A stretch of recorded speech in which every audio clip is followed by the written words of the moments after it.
மசோதாக்கள் மீது தான் முடிவெடுக்க காலக்கெடு நிர்ணயிக்க முடியுமா என உச்சநீதிமன்றத்திடம் விளக்கம் கோரியுள்ள குடியரசுத் தலைவர் திரௌபதி முர்மு 14 கேள்விகளை முன்வைத்துள்ளார்.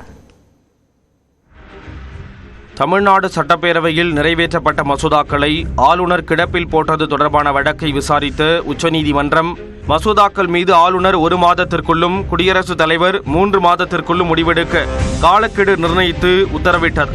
இந்த உத்தரவு வரலாற்று சிறப்புமிக்கதாக கருதப்பட்ட நிலையில் அரசியல் சாசன விளக்கம் தேவைப்பட்டால் உச்சநீதிமன்றத்தின் கருத்தை கேட்கலாம் என்றும் தீர்ப்பில் குறிப்பிடப்பட்டிருந்தது.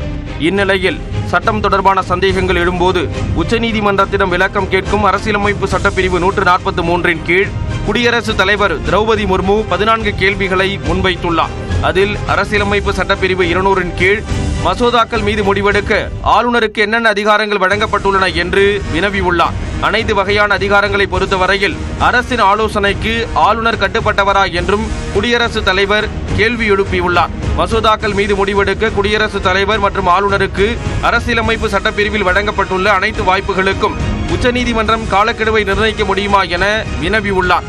மேலும் குடியரசுத் தலைவர் மற்றும் ஆளுநர் எவ்வாறு செயல்பட வேண்டும் என்பதை உச்சநீதிமன்றம் பரிந்துரைக்க முடியுமா என்றும் திரௌபதி முர்மு கேள்வி எழுப்பியுள்ளார். குடியரசுத் தலைவர் மற்றும் ஆளுநர் தங்கள் அதிகாரங்களுக்கு உட்பட்டு மேற்கொள்ளும் செயல்களுக்கு நீதிமன்றத்தில் பொறுப்பாக மாட்டார்கள் என்ற அரசியலமைப்பு சட்டப்பிரிவு 361 மசோதாக்களுக்கு ஒப்புதல் வழங்கும் விவகாரத்திற்கு செல்லுபடியாகாதா என்றும் வினவியுள்ளார். குடியரசுத் தலைவர் மற்றும் ஆளுநரின் முடிவுகளை தனது சிறப்பு அதிகாரமான சரத்து 142 கீழ் உச்சநீதிமன்றத்தால் மாற்ற முடியுமா என்று கேள்வி எழுப்பியுள்ள திரௌபதி முர்மு மாநில சட்டப்பேரவையில் நிறைவேற்றப்படும் மசோதாக்களை ஆளுநரின் ஒப்புதல் இன்றி சட்டமாக்க முடியுமா என்றும் விளக்கம் கோரியுள்ளார்.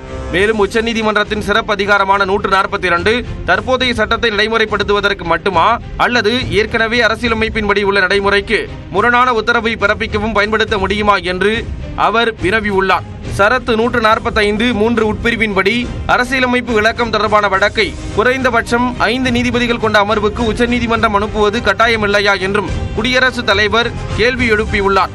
இந்நிலையில் சீராய்வு மனு தாக்கல் செய்தால் இது தொடர்பான தீர்ப்பு வழங்கிய அமர்வை விசாரிக்கும் என்பதால் அரசியல் சாசன பிரிவு 143 பயன்படுத்தி குடியரசுத் தலைவர் வாயிலாக மத்திய அரசு உச்சநீதிமன்றத்தை அணுகியுள்ளது. எனவே மசோதாக்களுக்கு ஒப்புதல் அளிப்பது தொடர்பான விவகாரம் அரசியல் சாசன அமர்வில் விசாரணைக்கு எடுத்துக் கொள்ளப்பட வாய்ப்பு ஏற்பட்டுள்ளது.